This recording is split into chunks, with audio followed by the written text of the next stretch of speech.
Good afternoon from Texas and good morning from California. I'm here with Gabriel Fairman, the CEO of BureauWorks, and you really don't need much of an introduction anymore, Gabriel. But why don't you go ahead and introduce yourself and let the audience know what's so special about Gabriel Fairman and BureauWorks?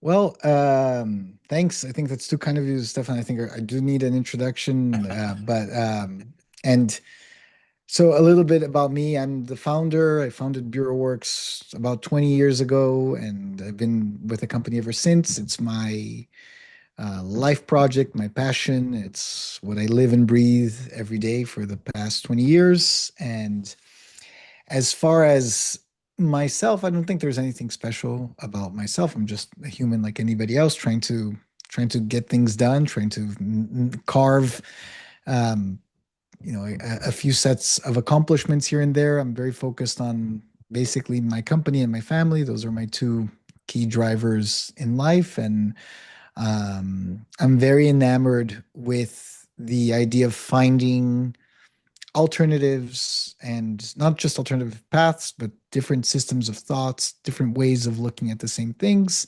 I really, I love that opportunity. And for me, every day is an opportunity like that.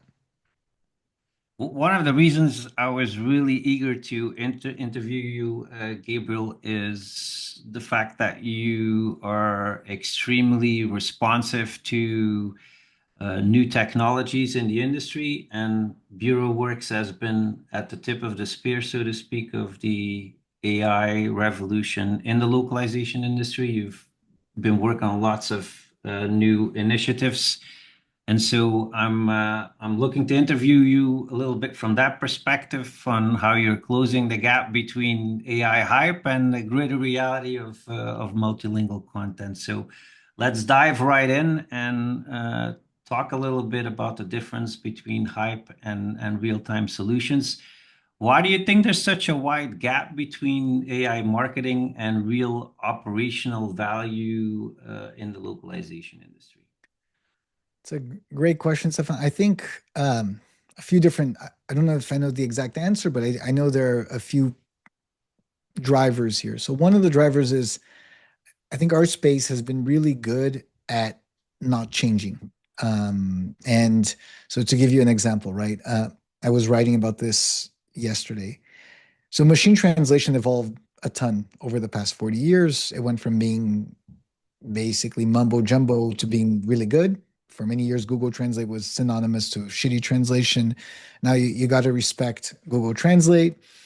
And and as much as machine translation evolved, the frameworks, the tools, and the processes that people used to deploy machine translation remained pretty much unaltered. You basically had a relational database that was pre-populating a file in which linguists were working on. They were expected to work faster and for less because of this pre-population. File comes back. Clients are expected to be billed a little bit less, to be delivered a little bit faster. But at the end of the day, things remain unchanged. If you look at it from a packaging perspective, you have all these fancy labels like neural machine post editing and like adaptive and recursive, whatever labels you want to add to it. But when you look under the microscope, or you don't even have to look at the microscope, just look at it with naked eyes. The process and the tooling remains pretty much unchanged, right? And I think our space has been really good about driving efficiency but not change, and those are two very different things. And then being good at the labels as well. But I think that this moment calls for something different. You need to be able to truly leverage some of the benefits that AI has and promises and delivers. I think a deeper rewiring is required, and I don't think our space is used to undergoing these deeper rewirings and deeper existential questioning over identity, over value, over purpose. So that's my short explanation. Yeah, and how does that really work at BureauWorks? How do you separate innovation from distraction in today's crowded AI vendor landscape? Because everybody is coming out with AI stuff. So where do you find the Yeah. value? Well, I think first is we don't actually really think about AI or not AI. The only thing we're thinking about are problems that we're wanting to solve. That's always been our ethos and our path. It's like, what are the problems that people face? How can we solve them?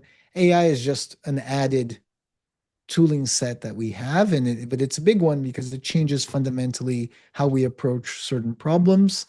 But I would say, yeah, I think what keeps us grounded is just the focus on solving problems, and then that, in my opinion, keeps the innovation, quote unquote, really connected with the day-to-day stuff that people actually need. Yeah, what kind of pain points do you reckon you are solving that you may be most proud of, or you think that are really novel in the way that you're handling them within your system? It's funny. It's a great question. It's really funny. I think the biggest pain point, and we don't tackle that with technology, but I think the biggest pain point we're looking at is change management. How hard it is for people to get to change. Mm, So even with the stuff we have right now available in our software, if we take a look at what our software offers and how people work, there's a big gap in terms of, I don't know, at least I would say maybe 5 years, 10 years in terms of what we offer and how people work. So just to give you an example, right? In BureauWorks, you can automate 80, 80%, like any given agency will be able to automate 80% of their quoting processes. That's a big thing for an agency to read. And by the way, that's another just throwback to the last question around labels, right? The word automation. What does automation mean? Anybody can use the word automation. Automation can mean completely different things for different people. Maybe I click on one button, something else happens. That's an automation, even though it's just a basic trigger. And maybe what I call automation is dropping files in and getting cost out and workflows out. So there's these misconceptions, right? So even though it is possible to truly automate, let's say, the quoting process, that requires a shift in how project managers work, in how they think. Because again, if you project managers, in my opinion, are the backbone of the industry. And then if you're changing the way they work, mhm. it's not just enough to say to someone, hey, you're not going to be quoting anymore. You're only going to quote 20% of the times. Well, what am I going to do, right? If you're going to remove purpose, you need to give purpose, and to give purpose, you need clarity. And even though, in my opinion, it's much better to not quote and to spend time focusing on strategic vendor management or process system management or learning no code integrations, that requires a big shift in the organization towards training and enablement of people. And for the most part, I think our industry is based on having people who are really process oriented, really detail oriented, and very gritty because the work, in my opinion, is grueling. Mhm. But that combination isn't really conducive often for change. And also, there's a lot of pressure, deadlines, like the whole localization framework is very high strung. So in an environment that's super high strung, super tight on deadlines and expectations, it's hard to get people to want to think differently about something, right? And when you think about innovation, for instance, the key part that I think, like the romantic part, is just it's a natural evolution. But the real part of innovation is pain. It's really painful to change the way you do something, even if it is for the better. I think people are able to do that basic in society due to herd mentality and things that like alleviate that pain because you're doing it because everybody else is doing it because Mhm. it's normal. We normalize it, but it's still there. And I think in our space, the challenge is as psychological and philosophical as it is technological. So Yeah, I'm involved in business development areas that are bordering the language industry, and I actually get the same feedback in other industries as well. So it's kind of an interesting phenomenon. I think that while there's a lot of talk about innovation, making people change the way they do things is not always that easy. Do you have a specific philosophy at Bureau Works in order to facilitate people changing their way of working? Or if you, I mean, if you are providing all these fancy new functionalities and nobody's using them, that's obviously that's an issue. So how do you go about countering that? Sure. Well, I think it's not that nobody's using them. I think that in general, there's underuse and under adoption of certain key features. Yeah, But I think for us, really, the commitment to our true north is what makes the difference. It's the consistency and the unwavering aspect of our work that is the true test. I think it's a matter of patience. I think it's a matter of resilience. Ultimately, that's what I think is creates change. It's patience and resilience, a combination of those two things. Maybe a little bit of flexibility and creativity, but those two things are harder. Patience and resilience are more accessible, at least to me. So that's those are the things we use. And I think we really just believe fundamentally that there is a better way of doing things and everything, and that's just permeates the company. There's a better way to pay people, there's a better way to hire, there's a better way to place tasks, there's a better way to translate. We don't, may not know what that looks like, but the belief that there is something better out there that keeps us going. And I think those are two very different ways of looking at life. You know, one way is pursuing what could be a better way, and that is, in my opinion, into the unknown, but that is the part of life that I love. And then there is the pursuit of stability, predictability, and that's, in my opinion, what most people seek, which is fine. And a part of me also seeks that as well, but I just challenge that part of me, and I try to push myself into what could be different, what could be better, because that's the most inspiring part for me. yeah. It sounds like you really have a lot of focus on R&D at Bureau Works. What are the areas that you're most excited about being able to Well, bring improvements in the not too distant future or already at this time? Well, I think the improvements are already there. Again, it's interesting how it's really trying to play catch up in the sense that there's so much that's already available at people's fingertips, but then there's a misconception over how to use these things, how not to use them, how to another good example, right?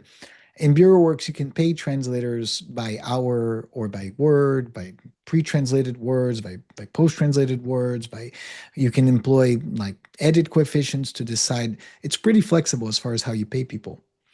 But when you talk about paying translators, that's a really big hornet's nest, right? It's a part of the business that most agencies don't want to touch. Most even corporations don't want to touch, even those that have like either internal people, etc.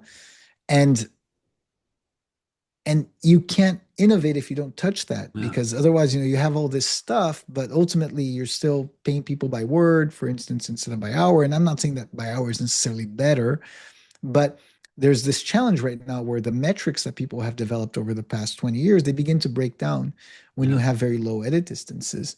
And you know, I think the goal is to not just develop, but really make sure that the focus is around adoption. Because again, right now we could have what I believe is an amazing piece of software. If people are using less of it than they could be using, then there's something wrong, and there's not so much of a point in keeping developing new things. But that's one aspect of it. The other aspect is thinking about the structural things that are more that underlie what I believe is happening to the space. So in my opinion, they're the pain points that people report. So for instance, oh, I'm spending too much on project management, or my translations are too expensive, they're taking too long, or I don't have a connector for this or for that, right? The typical day-to-day pain points. But then there is, in my opinion, there are deeper existential pain points, which come from things that people may not even be aware. So for instance, the fact that companies like Google and Amazon and Microsoft now see translation as something very low hanging for them, right? They have all the resources available. to add it as features to their products. It's very inexpensive. They look at it as data and money. They have no ties to agencies, no ties to freelancers, no ties to localization managers. They're looking at it from a whole other perspective. And it's actually, in many use cases, it's actually really powerful stuff. And and that poses an existential threat, in my opinion, to what we do in the long run, right? And in my opinion, our software needs to be able to respond to that. So our response to that is, okay, how do we find the space that they can't tackle? Because if they start to add more features to this translation bit, all of a sudden they're going to start to build a TMS into Google Docs, and that's going to be weird, right? That's not going to work as a product. Yeah. Um, and at the same time, our space is too distant from simplicity with workbenches, with all this lingo around fuzzy matches and glossaries and all this stuff. But if we can create a space where things are more simple, but at the same time give people the things that they our space needs, things like governance, like traceability, like auditability, like explainability, right? People want to, in our space, people want to know, is like if something got translated as reddish instead of red, and that changes, how a consumer looks at a product. People want to know, where did this come from? Was this brand that put in this term? Did someone make a mistake? Did it come from the translation memory? So explainability is a big thing. Yeah. But then we also have this issue, an underlying issue where our industry, in my opinion, has made itself inaccessible and expensive. So how do we create this space where things are more accessible, more simple, and at the same time, way less expensive? So that you have, like, if you give someone just the Google Docs example, if they're in Google Docs and you can hit the translate button and get a reasonably so-so translation for $0, at least in their perception, and you can at the same time use something in BureauWorks that's going to give you a human audited version for $20 for done by some agency, and that talent is that's being used is, let's say, a chemical engineering expert in Japan or in Korea, wherever the translation is being done, and you put these things together, so you're having something that's very simple, very fast, and at the same time expert vetted. All of a sudden there's a question for that person that was putting that translation in Google Docs. Maybe they're thinking, well, it is worth spending these 20 extra bucks to have all of this stuff, but right now the distance is too big. It's either, do I get this Google Doc really easily, simply for zero, or do I pay $200 or $300 for this Mhm. document and have it in 3 days from now and go through all this hassle, and then Yeah. it's like too big a gap. And in my opinion, our industry has to be able to have a better response to that, and the response needs to come from better and different software. So yeah, that's in short how I look at it. Yeah, I've been saying for a while that in my perception, the biggest threat to the localization industry is likely coming from outside when Oh somebody's yeah. going to implement translation as a feature in a much bigger content piece or software. Let's talk a little bit about something else that recently has come to light about the future. The fact that legacy TMs are not necessarily the way we're going to be moving forward. We've been used to this one-to-one database type of interaction where text strings were translated from one language into another language. Why do you think translation memory cleanup is still such a neglected problem, even in large organizations? And what do you think should be done about it? Yeah, I think we need to unpack that into a few different points. So you did mention one question is, why is translation memory cleanup so neglected? And I think that's an important question. The other question, in my opinion, is what's going to happen to translation memories, period, right? Yeah. And I think the neglect of translation memory cleanup, I think up till now, it was very expensive and very hard to do any kind of cleanup, involved a lot of manual work. I still think translation memory cleanup is really hard, even using AI. And we have an amazing cleanup product in BureauWorks, but it's hard because you have to make these decisions. So, for instance, let's say we use smells that is a semantic agent to detect all kinds of different kinds of issues with language. And we're able to come up with a report over millions of translation units, all kinds of issues found. Okay, so that's part of it. But then what do you do with that? Okay, so there's a grammar problem. Do you want to attempt fixing the grammar problem, which we can, or do you want to delete the unit that had a grammar problem? Now there is maybe a mismatched language. That's easy. Just get rid of the mismatched language. But the most of the errors fall in the category where they're not, let's say, all or nothing. It's kind of like this in between stuff. Maybe it's grammar, maybe it's terminology, maybe it's cultural awareness, maybe it's there's an omission. Or Mhm. you've been working with a customer for 10 years and three departments have three different verbiages or terms for the same the same word. Right. There's no direct winner in the race. It depends on what department you're working for. Exactly. And then the problem comes in. Okay, so now you need to make a strategic decision. If you choose to fix, for instance, grammar issues, maybe you're going to fix them, but you're also going to change the transition memory fundamentally, and that produces a problem of ownership. Who's responsible for that change, especially if you didn't have a human look over it? So that creates an issue, right? Because the transition memory may be all full of errors, but it has full auditability. So at some point, someone confirmed that segment. So if there's a problem, people can look in and they can inspect that. And maybe bad, but it was done by someone, was timestamped by someone. If you introduce AI into the process, as powerful as it is, all of a sudden you lose that traceability and auditability over why some certain thing got translated in a certain way. And who knows? Sometimes there's a rationale for that grammar error, or for that issue, or for that whatever weird behavior in language, right? And again, it's one thing to make a decision for a few translation units or translation unit variants, as they call them, but it's another thing to make a decision over thousands of them, and to make sure that by looking at a few, you can make a decision over thousands. So the cleanup process is intrinsically really complicated, just because of this ownership issue. And even though, like, from a capability perspective, yeah, you could clean up everything by AI. In practice, that introduces a whole other array of issues. As far as the translation memory goes, I think that in certain situations, it's still very useful to have the one-to-one correspondence between source and target, the relational databases, whether it's like a large manual translation or software localization, things that require predictability first. Maybe that's still going to be really useful, and I'm not necessarily going to challenge that.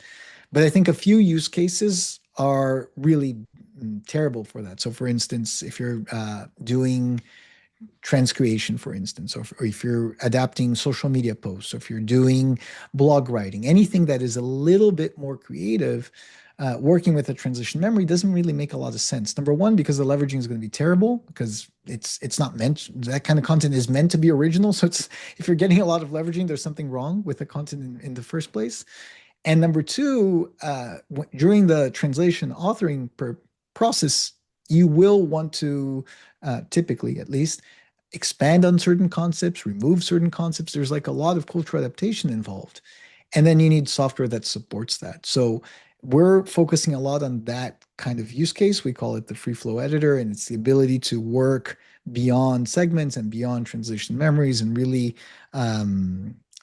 work in a much more creative capacity with text. So, but again, I don't think it's necessarily like a one size fits all kind of thing. The way I look at things in localization, it's very use case sensitive. Like, it's hard to make a statement saying that this is going to be a better approach, this is going to replace whatever people have. And that's another component is the whole, when you talk to, going back to your first question about the hype, is we live in a social media dominated world, and people need to make pretty bold statements in order to get people to read them.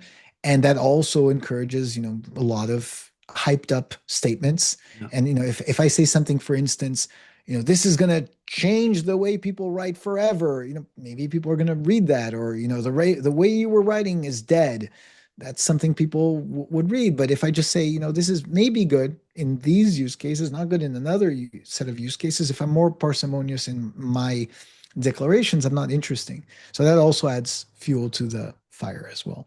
Yeah, my follow-up was going to be in line with your answer already, and maybe we can elaborate a little bit on it. But there's a lot of voices that say that the future in localization might actually not contain any translation memories, and that maybe we're going to be in a content multilingual content creation world where there is not necessarily a source even anymore. What are your Yeah. thoughts? What are your thoughts and viewpoints on that?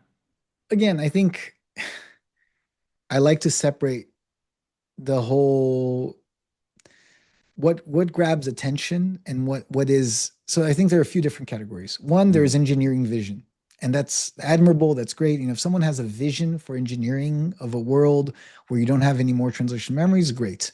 But that's just setting a vision that's very different from reality. Maybe that place is going to take place 5 years from now, maybe 10 years from now, but that's just an engineering vision. Then you have the marketing hype, right? So it's like the fact, if I talk about a world where the translation management system is dead, or TMs are this and this, that attracts a lot of hype, a yeah. lot of curiosity. People look at it, and that's another category. And then I think the category where I try to live is, okay, maybe all of those things are true, and if we do, and we do have an engineering vision, but how do we get there? What are the steps? Because saying that, for instance, translation memories are no longer going to be required, I can maybe understand the vision. I think that's a massive oversight over everything that the industry has built over the past 20 to 40 years.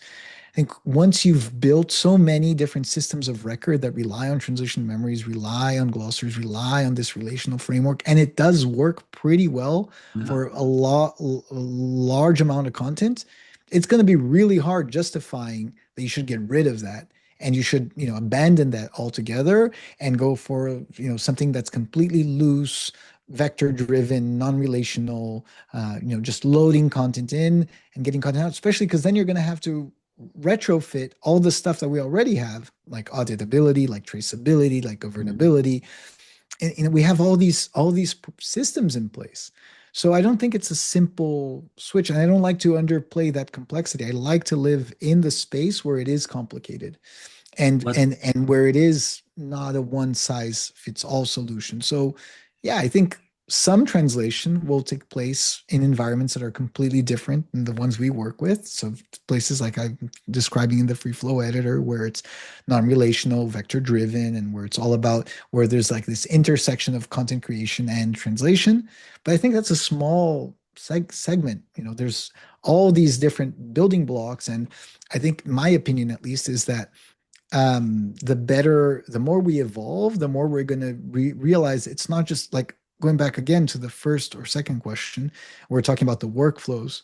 I think, if an agency is doing, the same agency may be doing legal, pharma, and copywriting. Yeah. Right now, they use the same tools, same workflows. The only thing that they're going to do is they're going to assign this to different talents, basically. That's the only variance, the variability that they're working with. In my opinion, as we progress, we're going to find the right tools for the right things and the right processes for those things. So maybe, whatever tool you're using for video translation is going to be completely different than the tool that you're going to be using for the translation versus the contract versus the copywriting. So I think things there's a tendency, if you ask me, in terms of like just broad tendencies, for technology to become more specialized, and for it not being and for the use cases to becoming more pronounced, right? Just from an economic perspective, as the economy further develops, all of a sudden, maybe what was a super small industry like e-commerce becomes a huge mammoth, right? And all of a sudden, e-commerce demands a very Yeah. specific kind Yeah. of solution. So I think that's my basic take. I don't think things are going away. I think things are going to be added and optimized based on use case, essentially. I think part of the reason that we're talking about these things is because we've realized that large language models do better with handling chunks of text altogether rather than the text strings that we've been using for the last 25, 30 years. So in a way, it almost feels like we're trying to retrofit our workflows to comply or bend to the needs of large language models. Does that make sense? I mean, how does Yeah, that I think sound to a you? little bit, but again, I think th- again with large language models, my this is just my personal opinion, but it's a very broad term that Mhm. it's maybe one of the most polyformous morphous tools that's out there. So it could take on so many different forms and shapes. And because of that, you could say large language model. I could say large language model, and we can be talking about completely different applications.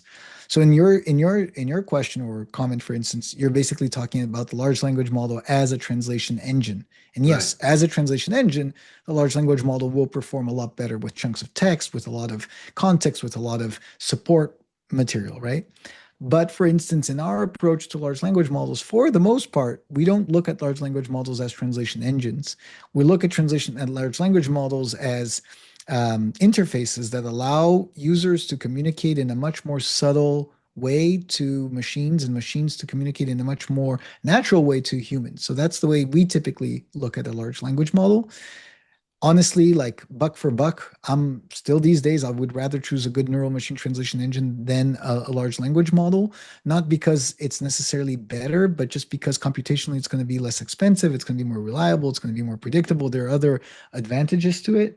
But I think the large language model, for instance, can do an incredible job at doing, let's say, the pre-translation heavy lifting or the pre-editing heavy lifting. So reconciling between glossaries and translation memories and different kinds of assets, using the machine translation as a baseline. So the large language model is an analytical tool that can propose something that makes more sense, that can act as like a arbitrator and that can learn from human edits and be like, okay, Stefan made two changes here, and I can tell that his edits are making the text more formal. Maybe I need to go in that direction. And then I go in that direction. I'm like, oh, no, I overdid it. Maybe I need to take it a step back. So this kind of analysis is something that a large language model does really well. Yeah. And in that capacity, it can be super helpful, right?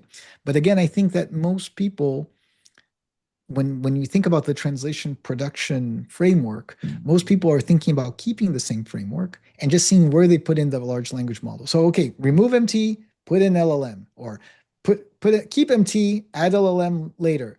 They're not thinking about, okay, how do we rewire this thing? How do we redo this process in the most productive way?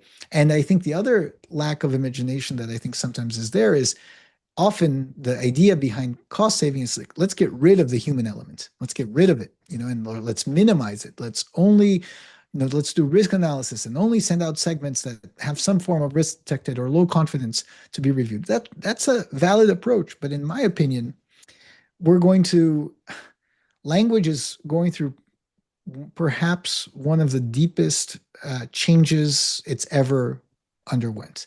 And with language comes culture, they're intertwined.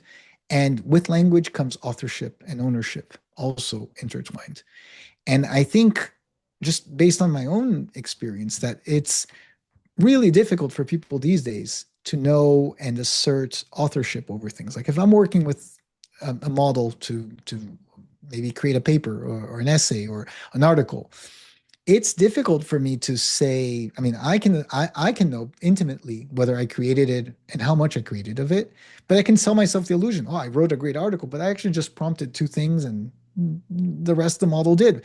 Maybe I iterated 50, 60, 70 times until I was happy with it, and then I edited on my own, and it is indeed my own article. So there's this question of ownership, and with language, not just for legal reasons, people need owners. People need people who know what was written, why it was written, why it was published. And sure, right now we're living one part of the wave where people are, let's say, maybe getting excited that they can translate an entire website into 10 languages for very little and have a lot of positive SEO results, which was true until SEO slowly is becoming no longer a thing. But a year ago, maybe that was true. But to me, there's something much deeper, which is, how do we create an environment where you can interact with language in a meaningful way that also produces in meaningful governance for the people working on that? So, like, let's say if you send a blog for me to translate, reauthor, you can know How much work did I put into it? What kind of work did I put in? What kind of thoughts did I put into it? What did I change?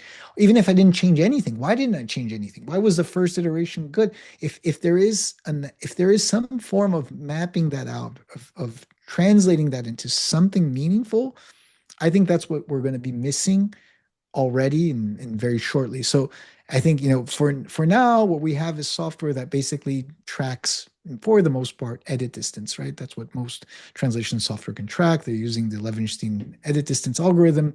That's great. But now we're talking about things that are a lot more subtle. We're talking about the nature of the edits, the types of the edits, the frequency of the edits, why they're happening, the meta context of the edits.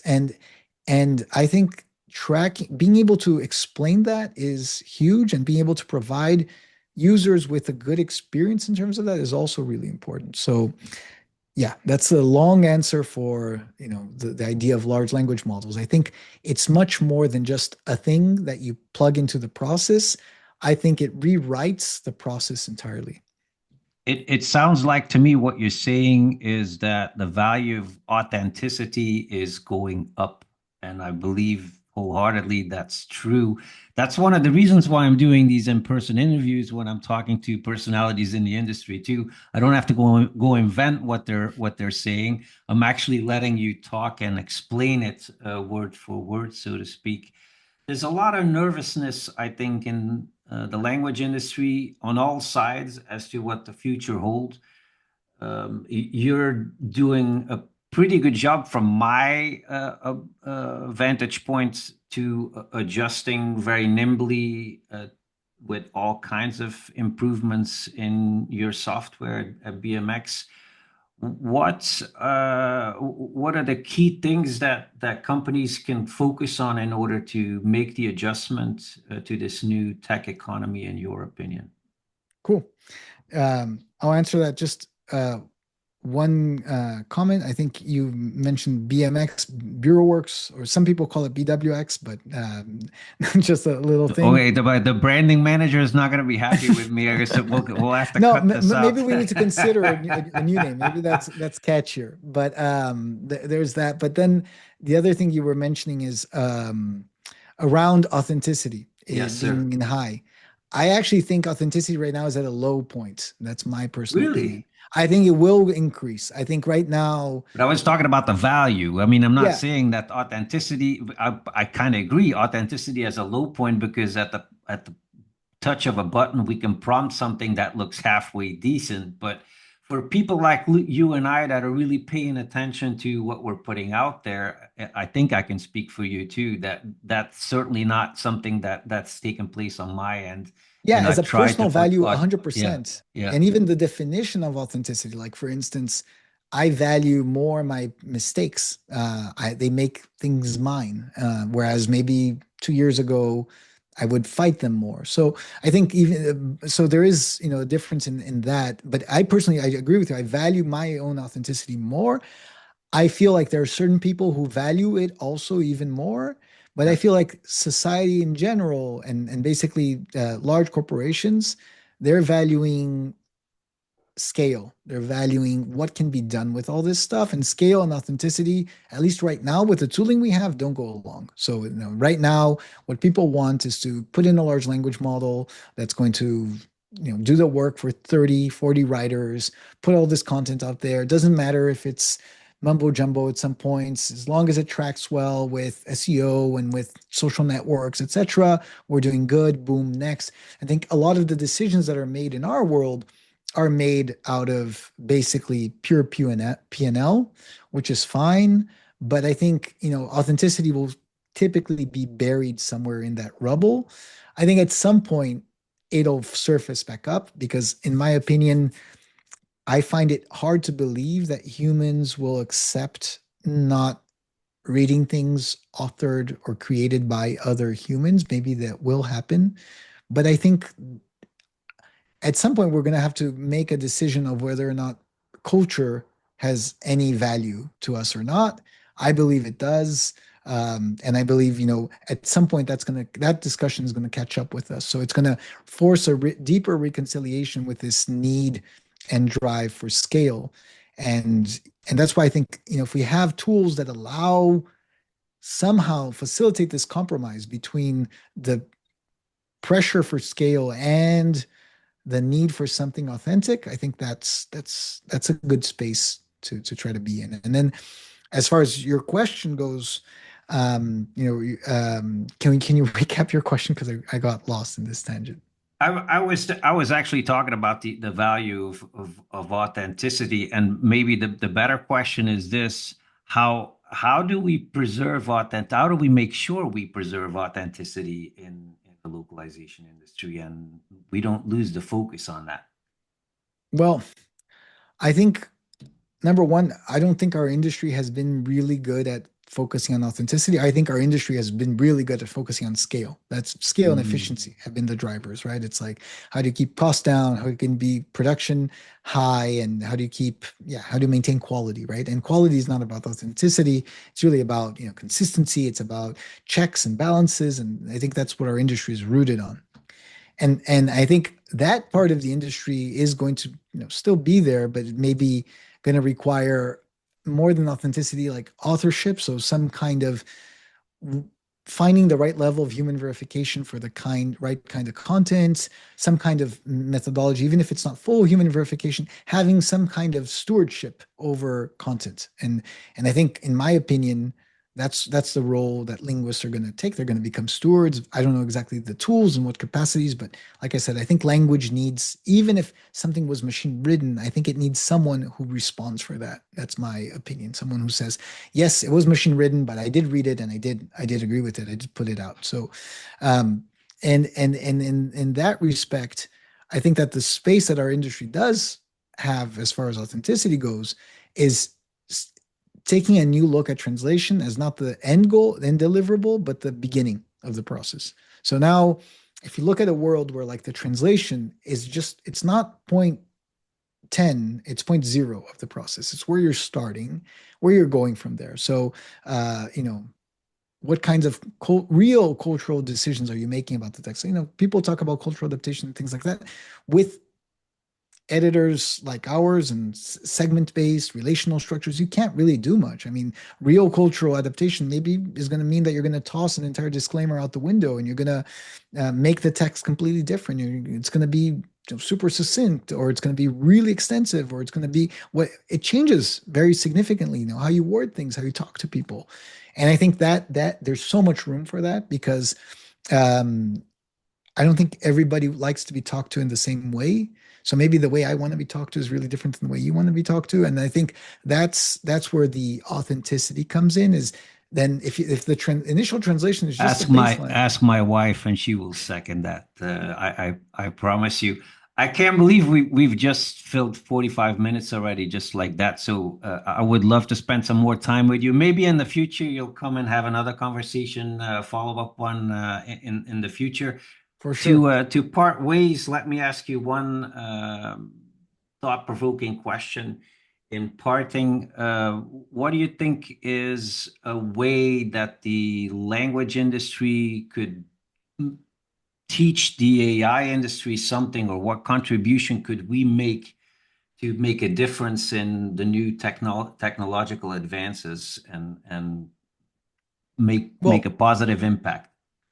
interesting. I think the main lesson that we've had as an industry, or that we've been able to be really good at as an industry the past 40 years, is we know that explainability, traceability, and auditability are huge. Like that's, any translation management system will give you these things. So if you look Yeah. at a segment, you'll be able to understand who authored it, who edited, when they edited, what change they made. So all of that traceability is huge. And I think that's a part that's missing in most interactions with large language models. Obviously, it's in a different scenario. It's much more self-contained, but that governability, the idea of being able to create, to open the hood and understand why certain things are happening in certain ways, and be able to feel comfortable with those decisions. Because again, it's so, as many challenges as it may have, this whole paradigm that we live in is very predictable, is very dependable. And I think that's something super important. And I think, large language models are still very incipient, and the whole AI industry, as powerful as it may be, is something that, will behave erratically sometimes. And I think learning just aspiring to that level of consistency, explainability, auditability, governability, that's going to really improve adoption and experience, in my opinion. That's a beautiful bow, Gabriel. Thank you so very much for spending some time with us this afternoon. It's not every day I get to interview a guy that's 10,000 followers ahead of me in on LinkedIn. I know it doesn't mean anything really, but it's some serious street cred, though, so I respect it Thanks. nevertheless. Have a wonderful afternoon, and thank you for being here. Thank you so much, Stefan. Really appreciate all your time. Thanks for the great questions, and thanks for being here. Cheers.